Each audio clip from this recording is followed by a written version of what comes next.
और एक टॉपिक आज मैं ये भी लेना चाहूँगी कि किस तरह से जो है चंद्रमा के ऊपर जो है शिव जी के ऊपर चंद्रमा शोभायमान है, उसका क्या अर्थ होता है।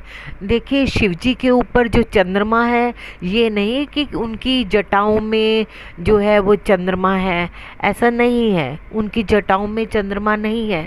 इसका अर्थ ये होता है कि उनका जो चंद्रमा का वास जो होता है एक स्त्री में होता है, स्त्री में होता है। जितनी भी स्त्रियां होती हैं उनमें चंद्रमा का वास होता है, उनमें उनका मन जो है, स्त्रियों का मन काफ़ी चंचल होता है, काफ़ी चलायमान होता है, अभी यहाँ कभी डुलायमान भी होता है काफ़ी।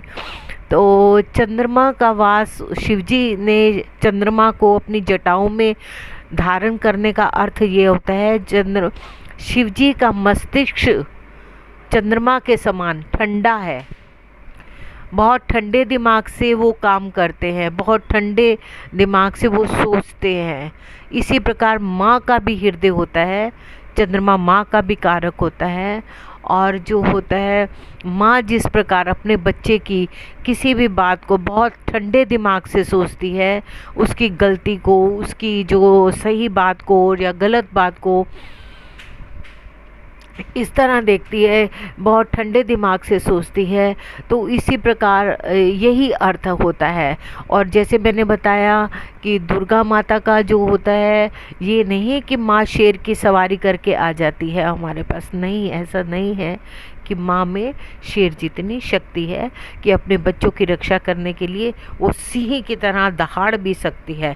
और इसी तरह जो है हमारे जो है, मैंने पहले बताया, जो शैलपुत्री हैं, जो किस प्रकार से वो जब बाल्यावस्था में होती है तो ब्रह्मचारिणी माता होती है, उसके बाद जो है जब खेलती है कूदती है चंद्रघंटा की तरह नाद करती रहती हैं।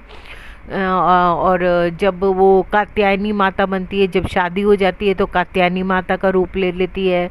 जब उनके हृदय में बच्चे का वास होता है तो वो स्कंद माता बन जाती हैं। और इसी तरह कूष्मांडा का भी मैंने बताया था।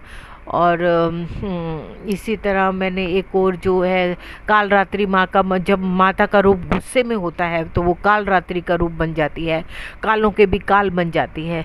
क्यों? जब माँ को गुस्सा आ जाता है तो वो कालरात्रि का रूप धारण करते हैं। महागौरी अत्यंत शांत है, काफ़ी शांत स्वभाव की हैं।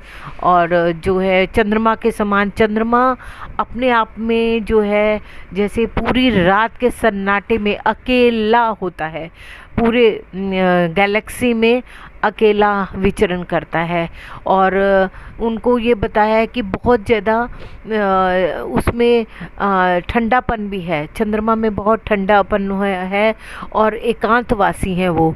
इसलिए जो है कि हम देखते हैं कि जब इंसान एकांतवासी हो जाता है, जब वो मृत्यु को प्राप्त कर लेता है, तो शमशान घाट में भी लगी होती है शिव जी की फ़ोटो, तो इसीलिए लगी होती है। तो जिस प्रकार चंद्रमा रात के अंधेरे में गैलेक्सी में अकेला विचरण करता है, उसी प्रकार जब मृत आत्मा हो जाती है तो वो भी शिव जी में समाहित हो जाती है, वो भी चंद्रवासी हो जाती है। जितनी भी मृत आत्माएं हैं चंद्रलोक में रहती हैं तो एकांतवासी हो जाती हैं, चंद्रमा एकांतवासी हैं। और जो कैलाश में निवास करते हैं उसका भी मैंने कारण बताया था कि क्यों शिव जी पार्वती माँ का वास जो है वो कैलाशवासी क्यों हो गए, ये भी मैंने पहले शायद अपनी जो है इसमें रील्स में बता चुकी हूँ। लेकिन अगर एक और जो थे वो जानकारी प्राप्त करना चाहते थे, वो नेक्स्ट रील में मैं आपको दोबारा बता देती हूँ।